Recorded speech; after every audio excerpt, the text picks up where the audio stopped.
जय श्री कृष्णा दोस्तों। अपना देश चैनल में आपका स्वागत है। तो चलिए सुनते हैं आज की कथा। आज की कथा में हम सुनेंगे कि भगवान पुरुषोत्तम को भगवान ने किस तरह से दर्शन दिए, किस तरह से राजा ने भगवान की स्तुति की और भगवान के वरदान से कैसे उनको सायुज्य मुक्ति मिली। तो श्री हरि विष्णु का नाम लेके शुरू करते हैं। आप लोग कमेंट में ज़रूर से लिखिएगा जय श्री कृष्णा, राधे राधे या जय श्री हरि।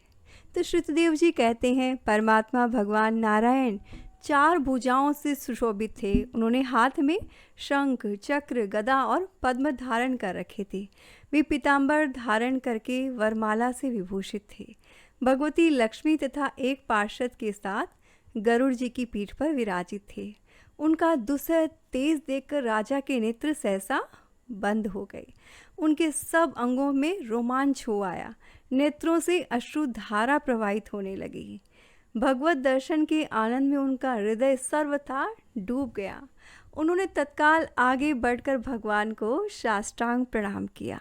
फिर प्रेम विहल नेत्रों से विश्वात्मा देव जगदीश्वर श्री हरि को बहुत देर तक निहार के फिर उनके चरण धोए। फिर उस जल को अपने मस्तक पर धारण किया।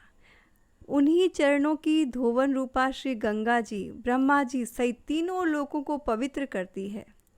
तत्पश्चात राजा ने महान वैभव से बहुमूल्य वस्त्र, आभूषण, चंदन से हार, धूप, दीप, अमृत के समान नैवेद्य के निवेदन आदि से एवं अनेक तन मन धन और आत्मा का समर्पण करके अद्वितीय पुराण पुरुषोत्तम भगवान विष्णु का पूजन किया। और पूजा के बाद उन्होंने इस तरह से स्तुति की। वो बोले, जो निर्गुण निरंजन एवं प्रजापतियों के अधीश्वर हैं, ब्रह्मा आदि संपूर्ण देवता जिनकी वंदना करते हैं, उन परम पुरुष भगवान हरि को मैं प्रणाम करता हूँ।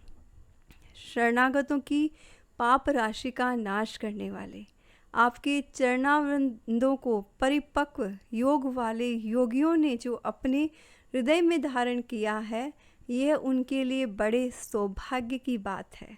बढ़ी हुई भक्ति के द्वारा अपने अंतःकरण तथा जीव भाव को भी आपके चरणों में ही चढ़कर वे योगीजन उन चरणों के चिंतन मात्र से आपके धाम को प्राप्त हुए हैं। विचित्र कर्म करने वाले आप स्वतंत्र परमेश्वर को मैं प्रणाम करता हूँ। साधु पुरुषों पर अनुग्रह करने वाले आप परमात्मा को मैं प्रणाम करता हूँ। प्रभु, आपकी माया से मोहित होकर मैं स्त्री और धन रूपी विषयों में ही भटकता रहा हूँ। अनर्थ में ही मेरी अर्थ दृष्टि हो गई थी। प्रभु विश्वमूर्ति, जब जीवन पर आप अनंत शक्ति परमेश्वर की कृपा होती है, तभी उसे महापुरुषों का संग प्राप्त होता है, जिससे ये संसार समुद्र गोपद के समान हो जाता है। ईश्वर, जब सत्संग मिलता है तभी आप में मन और बुद्धि का अनुराग होता है।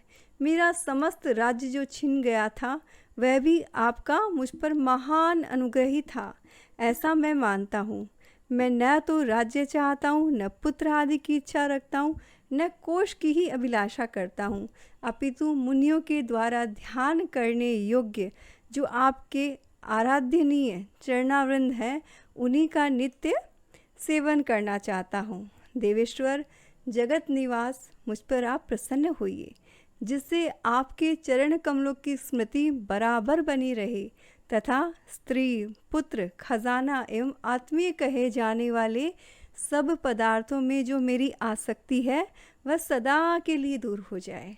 हे भगवान, मेरा मन सदा आपके चरणारविंदों के चिंतन में लगा रहे। मेरी वाणी आपकी दिव्य कथा के निरंतर वर्णन में तत्पर हो। मेरे ये दोनों नेत्र आपके श्री विग्रह के दर्शन में, कान कथा श्रवण में, रसना आपके भोग लगाए हुए प्रसाद के आस्वादन में प्रवृत्त हो। हे प्रभु, मेरी नासिका आपके चरण कमलों की तथा आपके भक्तजनों के गंध विलेपन आदि की सुगंध लेने में, दोनों हाथ आपके मंदिर में झाड़ू आदि देने के सेवा में और दोनों पैर आपके तीर्थ और कथा स्थान आदि की यात्रा करने में और मस्तक निरंतर आपको प्रणाम करने में संलग्न रहे। मेरी कामना आपकी उत्तम कथा में और बुद्धि अहर्निश आपका चिंतन करने में तत्पर हो।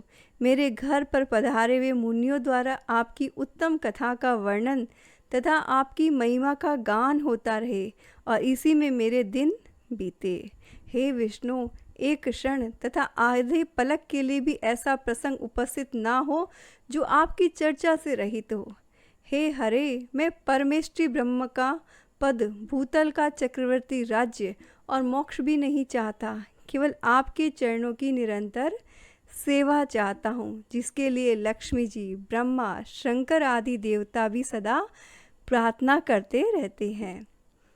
राजा की इस प्रकार स्तुति करने पर कमल नयन भगवान विष्णु ने प्रसन्न हो मेघ के समान गंभीर वाणी में इस प्रकार कहा, हे राजन, मैं जानता हूँ तुम मेरे श्रेष्ठ भक्त हो, कामना रहित और निष्पाप हो।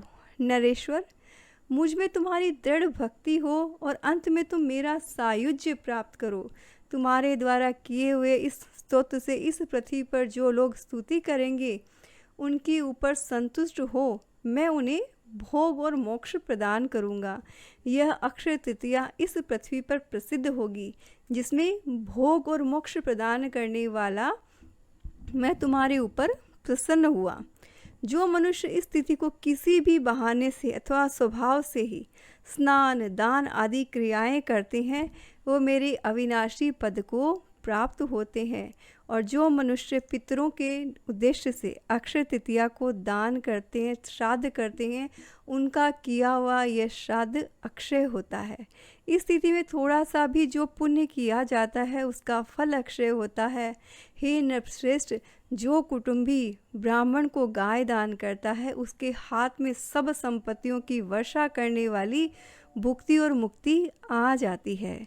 जो वैशाख मास में मेरा प्रिय करने वाले धर्मों का अनुष्ठान करता है उसके जन्म, मृत्यु, जरा, भय और पाप को मैं हर लेता हूँ। हे अनग, ये वैशाख मास मेरे चरण चिंतन की ही भांति ऐसे सहस्त्रों पापों को हर लेता है जिनके लिए शास्त्रों में कोई प्रायश्चित भी नहीं मिलता है। राजा को यह वरदान देकर देवाधिदेव भगवान जनार्दन सबके देखते देखते वहीं अंतर ध्यान हो गए। तदंतर राजा पुरुयशा सदा भगवान में ही मन लगाए हुए उन्हीं की सेवा में तत्पर रहकर इस पृथ्वी का पालन करने लगे। देव दुर्लभ समस्त मनोरथों का उपभोग करके अंत में उन्होंने चक्रधारी भगवान विष्णु का सायुज्य प्राप्त कर लिया। जो इस उत्तम उपाख्यान को सुनते या सुनाते हैं वे सब पापों से मुक्त हो भगवान विष्णु के परम पद को प्राप्त होते हैं। तो दोस्तों, ये हुआ आज का अध्याय यहीं पे समाप्त।